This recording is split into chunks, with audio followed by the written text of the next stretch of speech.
that for an intro? All right, so hopefully y'all are excited to get to the after party. I'm the only thing standing between you and drinking. Yeah, I don't want to hold you up from that. But before we go, we're going to talk about hacking your work-life blank balance to take over the world. A little bit about me. You can follow me on Twitter at @OMGIt'sFetty. That's actually a throwback to Halo 2 gaming days from where that handle comes from. But I'm actually the lead Angular developer at a consulting company called Bitovi. I run a nonprofit that I founded in Kansas City about 6.5 years ago. I've got about 60 people on the team running day-to-day operations. We run about 6 events a month. Actually today, the team is running 3 back-to-back programs. We've got Coder Dojo, which is for kiddos. We've got Coding and Cupcakes for parents and their daughters. And kicking off in about an hour or so is going to be Coding and Cocktails, where we teach women how to code over delicious craft cocktails, because we all know how the Balmer Peak works.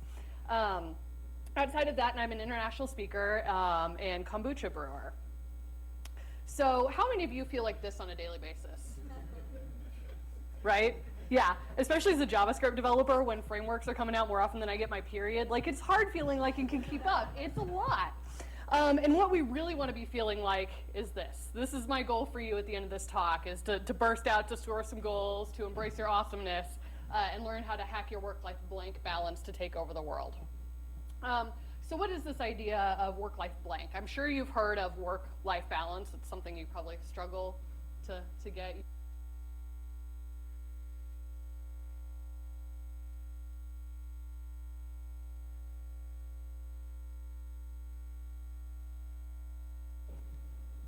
Hello? How do I not, okay.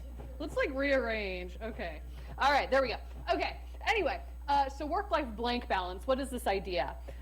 So we are familiar with your idea of work, and so this is what you're doing to collect a paycheck. If you're in this room, you probably happen to like your job because you enjoy writing code. You're spending your Saturday at a fucking code conference, so gonna assume that you happen to like what you do. If you do not like your job, but you like writing code, quit and find another job. Life is too short to be miserable doing something you hate when it's something you love. But you might be thinking about a variety of different things. There might be the actual features that you're rolling out. Maybe you're working on bug fixes. Maybe you're having to time track because you're on client work. If you're an engineering lead, you might be not only trying to write code and push code out, but have one-on-one with your direct reports, all sorts of things. So these are kind of the things that we're constantly processing and thinking about during our day job. And then we have this idea of life, basically what happens outside of work. And so this is going to be stuff like making sure that your mortgage is paid, getting your kids to soccer practice, heaven forbid finding some time to sleep, maybe having a hobby. Who has one of those anymore? So all these things that you're doing outside of work.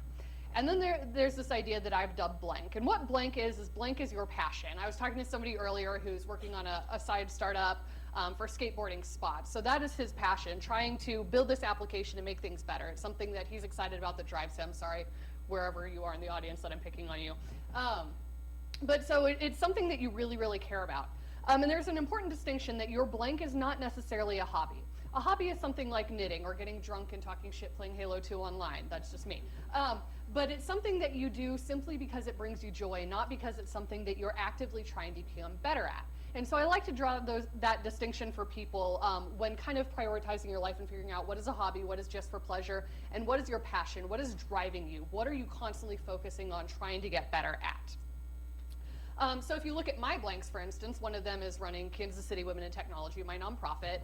Managing a team of 60 volunteers to run up to 6 events a month is no easy feat.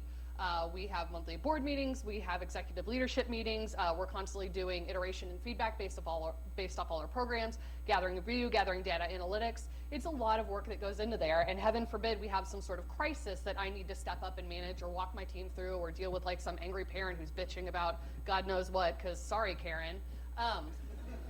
But that's a big part of what I focus on, and it's something that I'm constantly trying to get better at. I want to be a better leader. I want to be a better mentor. I want to be better at running coding programs that really make a difference for people. And then I have public speaking. Again, something I really, really want to get better at. I'm always getting feedback. I'm creating new talks. I'm submitting new abstracts. I'm having to book my travel to travel all across the world to make sure I get into a conference on time. All these sorts of things that I'm focusing on and having to spend mental energy on because they are my passion. They are something I love to do. And so how do I manage this in addition to my life, making sure that I'm working out, that I'm having time for my hobby, which is brewing kombucha, making sure that I'm getting everything done I need to at work. Just kidding. I do not actually have a time turner to get everything done. What I do have are some strategies, and that's what I want to share with y'all today. We're going to talk about prioritizing, automating, balancing, finding tools and processes, recompensating, and finally, working smarter, not harder. And I'm talking a little faster than normal because I have about 30 minutes to fit in 60 minutes of content for y'all so we can drink. Also, I have to make sure that I have time in my personal life for drinking, hobbies, you know. I'm just kidding. I'm not actually a raging alcoholic. So first of all, let's talk about prioritizing, because I'm sure we've all been at that point on a Monday morning. You walk into the office, you've just gotten an onslaught of emails if you were responsible and put your computer away and did not answer them over the weekend. But you've got all these emails, and there's some sort of fire in production, and you still have all this feature work to get out, and you're already behind in the sprint, and you're just like, oh my God, I don't even know where to start. So how do we begin prioritizing and make sure that we're as effective as we can be in handling everything that we really need to do? And so there's this quote by Dwight Eisenhower that says, I have two kinds of problems, the urgent and the important. The important are not urgent, and the important are never urgent. And so this has led to the creation of the Eisenhower matrix. And so this is something that we can use to begin to prioritize all of this chaos, all of our Monday morning drama, to figure out where we need to put our focus on and what can be tabled till later. So we'll start in the top left, which is the important and the urgent quadrant, the quadrant of necessity. These are things that you should put at the very top of your to-do list that need focus immediately. These are going to be pressing problems. These are going to be deadline-driven options. Maybe you're trying to get some feature out to launch or to production by a certain date that really needs all your focus power. Maybe there's been some sort of crisis or emergency, you know, something happened where you require your attention there. These are the things that you need to just clear everything from your mind and focus on. Okay. Once you've dealt with those, we can move over to the quadrant that is important but not necessarily urgent. And this is quadrant of leadership and personal, or quality and personal leadership and development. So these are kind of things that are very, very important for you, whether they're being at a conference like this and upgrading your skill set. Maybe it's those like 4 articles that you've saved from JS Weekly that you haven't gotten around to reading yet, but you know they will help improve you. Maybe it's some sort of self-help book. You're trying to get through Radical Candor or something like that. So these are things that once you've solved your crises and emergencies, can spend time prioritizing and planning your week. So those are the 2 quadrants that we should be spending most of our focus on. Then we have the quadrant of deception. Let's talk about Slack notifications, y'all. It's an issue. Who can get anything done when there's that little blinking red dot just like pulling your focus? And you know it's probably going to be some sort of spectacularly placed reaction GIF, especially if you're on a certain team with a certain speaker that's been up here already. But this is a quadrant that will pull your focus. And so those Slack notifications, those interruptions, those meeting requests, those emails are something that seem really urgent, but might not actually be important. And we all know how crucial it is to be in that focus mindset when we're writing code, when we're figuring out some sort of abstract problem that we need to work through. Every time you get distracted, you're pulling your focus away and having that much more time to reset. And so you need to issue some personal discipline to start to eliminate all these different distractions in the quadrant of deception. Did you know that you can turn off Slack? It's going to be okay, I promise. It'll be okay. But you can actually snooze Slack notifications. If you're in Gmail, you can snooze emails as well. And so finding ways to push off these distractions, these things that seem urgent but aren't necessarily important until you can get back to them, will help you be a lot more productive. And then we've got the final quadrant, which is the quadrant of waste. This is what I do when I'm starting to run unit tests, right? And I'm like, all right, this is going to take like not 30 seconds to run. It'll take a little longer, and I just Command N and start typing in Twitter, and then 3 hours of my life go by, and I'm like, oh, fuck, I've got other stuff to do today. So the quadrant of waste is all those things that you're mindlessly doing that aren't really contributing to your day. So be aware of the quadrant of waste. Be aware of the things that fall in that quadrant, and make sure you're not falling into there and losing your time there. Another tactic for prioritizing is eating the frog first. Is anybody familiar with this phrase? And the rest of you are like, Jennifer, why the fuck are you eating frogs? What's wrong with you? No, this is actually based on a quote by Mark Twain. It says, eat a live frog first thing in the morning, and nothing worse will happen to you for the rest of the day. You're like, Jennifer, why are you eating frogs? The frog is an analogy for the things you hate. For me, it is emails. I get emails for my nonprofit. I get emails, people asking me things. A lot of emails that just require a lot of emotional energy for me to answer. I hate dealing with emails, but it's something I have to do. So I eat them first thing in the morning.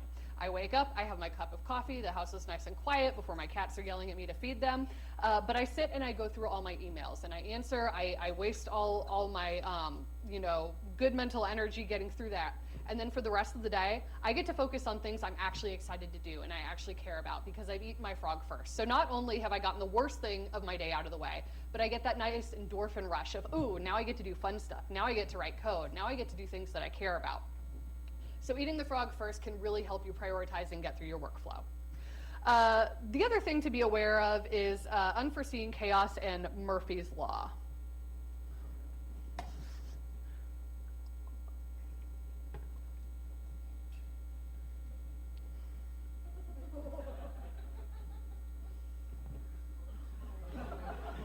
Okay, if you are not familiar, Murphy's Law is what can go wrong will go wrong. And I always like to include this when I talk about prioritizing because, we can work really hard, we can plan out a perfect schedule, we can really perfectly prioritize our lives, and shit's gonna happen to blow it all to hell. You're gonna be twerking up against the door, your roommate will come home and your pants will catch on fire.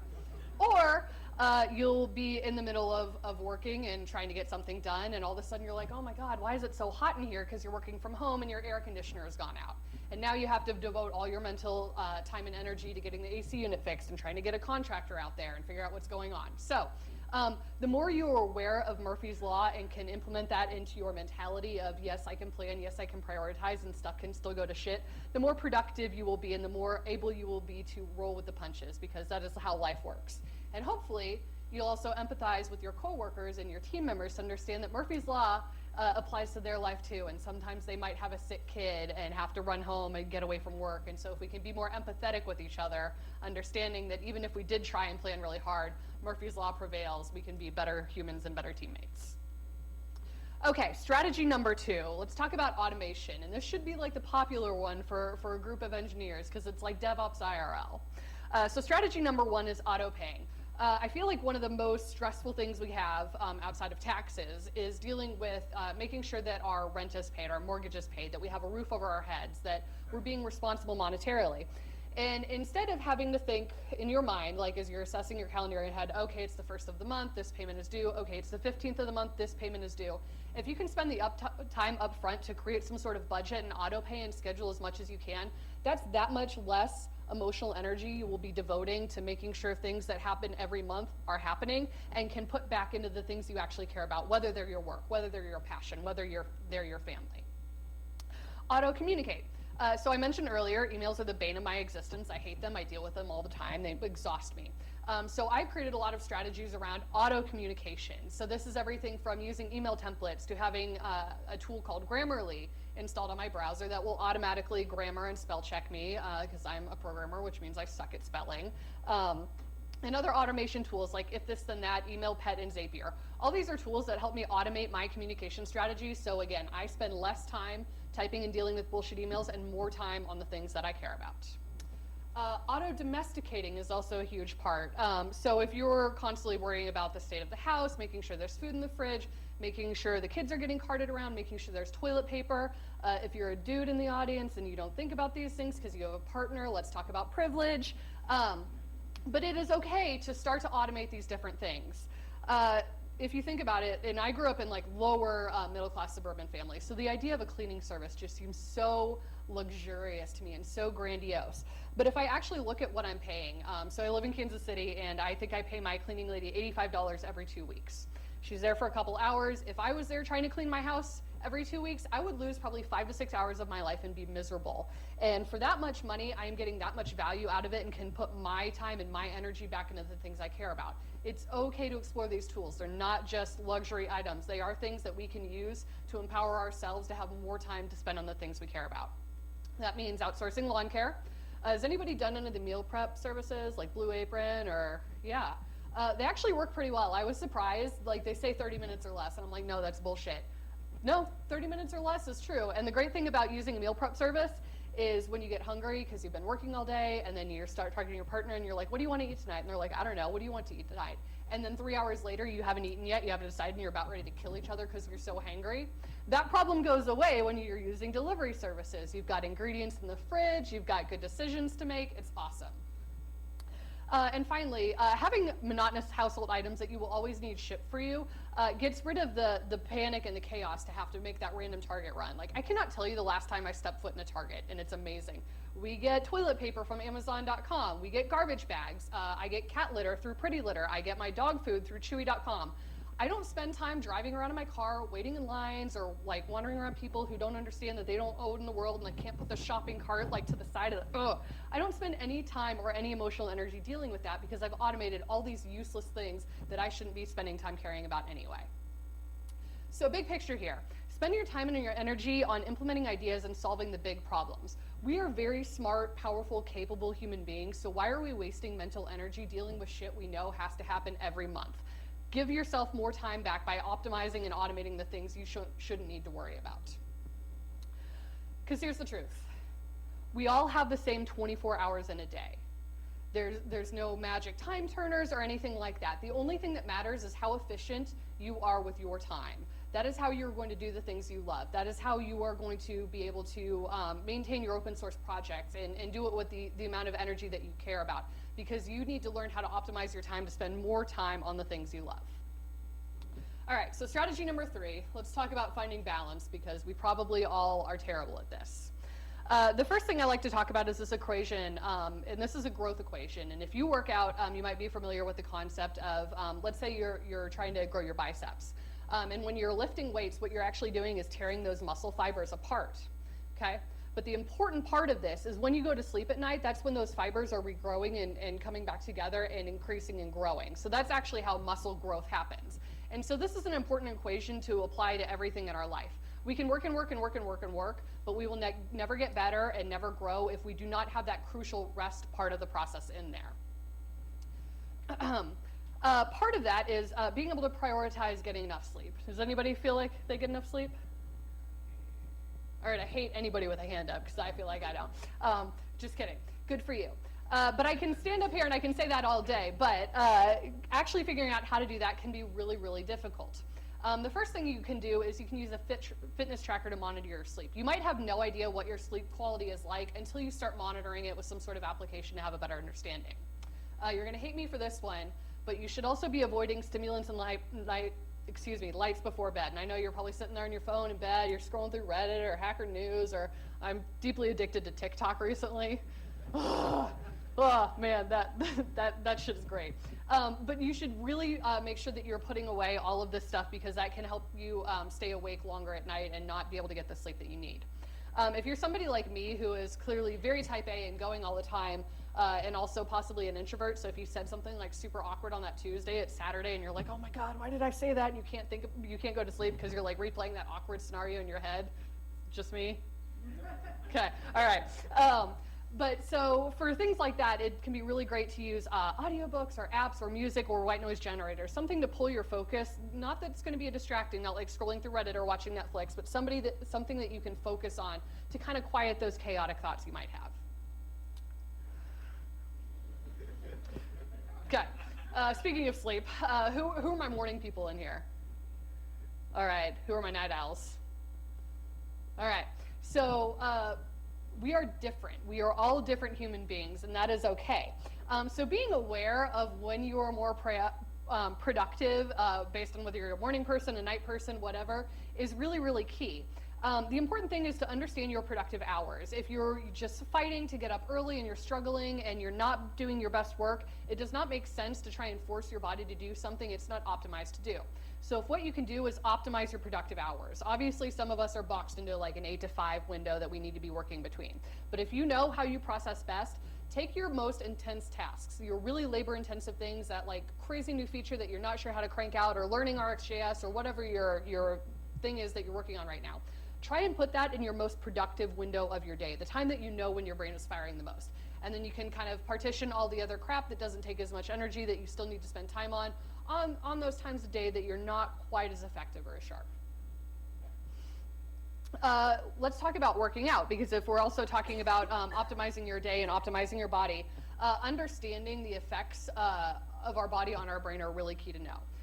And I like this. If you think about it, a 1 hour long workout is only 4% of your day, which seems insanely minimal, right? Like 4%. So why would I not spend 4% of my day doing something that will better my brain? I like to show this scan. This is an actual brain scan, and the one on that's on the left for you. Okay. The left for y'all is just after sitting quietly, maybe meditating, maybe just reflecting, something like that. The one on the right is just after a 20-minute walk. That's how much more activated the brain is just by a little body energy. And our brains are the most important thing of our job, right? So why would we not do everything in our power to make sure that our brains are operating as optimally as possible? We can also learn to say no. And this is huge for balance because you can do all this process and do all this hacking, but you cannot do everything. And it is okay to say no to certain things if you want to prioritize other things. The animated GIF in here, the right way, is West Coast Swing. And so this is a dance that I used to compete in years ago. But between launching my nonprofit and buying a house and furthering my career and getting into public speaking, I had to say no to this. And I love it, but I love the other things more. And so it's okay to analyze your life and say no to things for now to make progress on the things you care about more. It's also completely okay to say no to toxic relationships and toxic people. Those people who just bring you down, or they always have some sort of crisis, or they're a negative Nancy, and they just suck emotional energy for you and don't give anything back. It is okay to take those people out of your life. And this is especially okay for family relationships. I feel like we deal a lot with this idea that, oh, blood over everything, but there's no reason anybody in your life should be able to be verbally abusive or treat you like crap. And I'm sure you can think of a situation in the past where somebody said something that really, really upset you. And how much time did you spend reflecting on that or churning on that or getting really upset about it and spending all this mental energy on something that you could have dedicated to something way more productive? So empower yourselves to say no to toxic relationships and toxic people. It's going to be okay. And I love this quote because if you're a community organizer like I am and you're serving people all the time, it can be really hard to draw that boundary. So do not set yourself on fire to keep someone else warm. Pro tip. It is also okay to turn off push notifications. My challenge for y'all is tomorrow, no Slack notifications, no email notifications unless you're on call, and spend time being present with those people you love. It's going to be okay. That shit will be waiting for you on Monday. Take the time for yourself. Turn off your push notifications. You can also get off social media if this is the approach you're taking. And you know, this is especially predominant in our industry because Twitter is our main social media. We're following thought leaders. We're following library creators, and you might get in that headspace of, oh, I will never be that smart. Oh, I will never be able to do that. And if that's what you're using social media for, you're doing it wrong because you're spending more time focusing on other people and trying to figure out how to emulate that other person than bringing the unique skills that you have to offer for the table. Don't deprive us of the unique, awesome things that you have to bring. Focus on yourself. Stop comparing yourself to other people. And finally, with balance, it's important to understand self-care because we have this idea of self-care being bubble baths and chocolate and splurging on things. But that's not real appropriate self-care for a sustainable hacking your work-life blank balance life. True self-care is not self-bathing chocolate cake. It is making the choice to regularly build a life you don't need to escape from.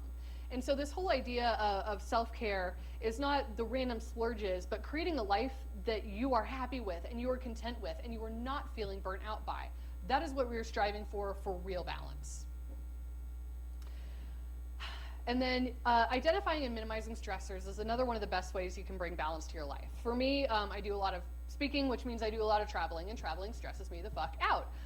So I have TSA pre-check. I make sure to show up at the airport in a certain amount of time. I don't like having my luggage lost, so I always bring a carry-on with me so I don't have to worry about any of those issues that would cause me to be stressing versus focusing on delivering a talk like I should be.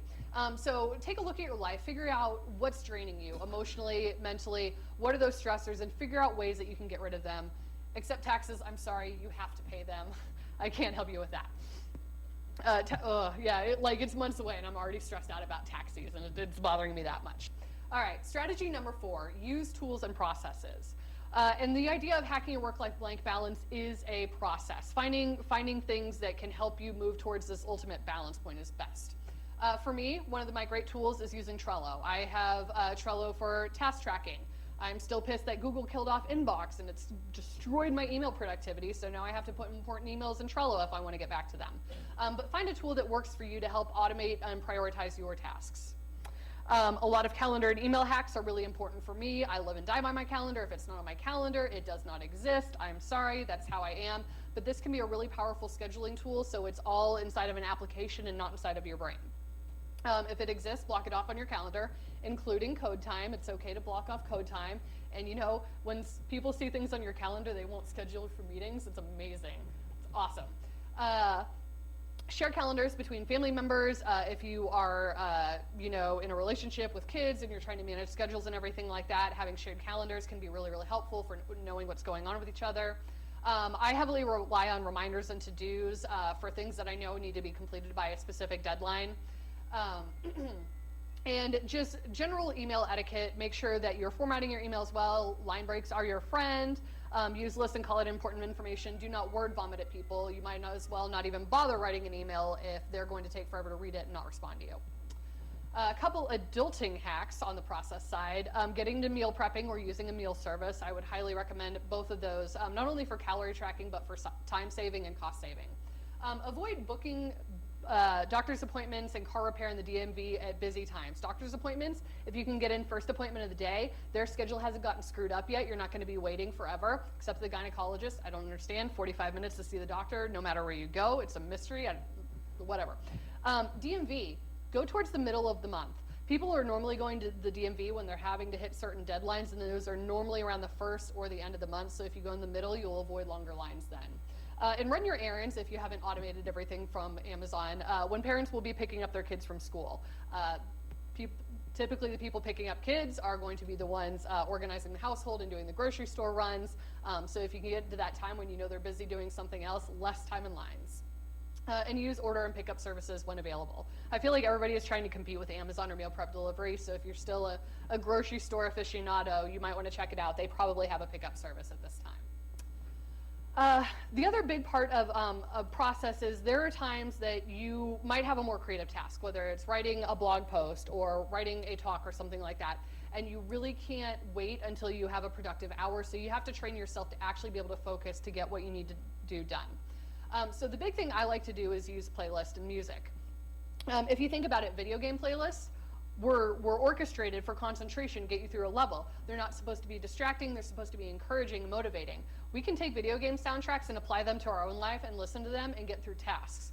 We've got a couple of mine recommended or listed here. I really like the Fez soundtrack as well as the Braid soundtrack. Very soothing, helped me get a lot of work done. And the more you do this and the more you use this music, the more you can trick your brain into automatically being into focus mode. If you need a little bit more help, there are other ways to remove distractions. I mentioned earlier my bad habit is unit testing and then pulling open Twitter. So I use an extension called Momentum. And so anytime I open up a new tab, I'll get this nice little scenic photo. They're normally a little bit prettier than this one. It'll say, "Good evening, Jennifer. What is your focus for today?" And I'll be like, "Momentum, you are right. I should not be browsing Twitter. I should be working on whatever I'm supposed to be doing." So that's really helpful for me. If that is not enough for you, there are all sorts of different ones. Forest is a fun little extension where it's a Pomodoro timer.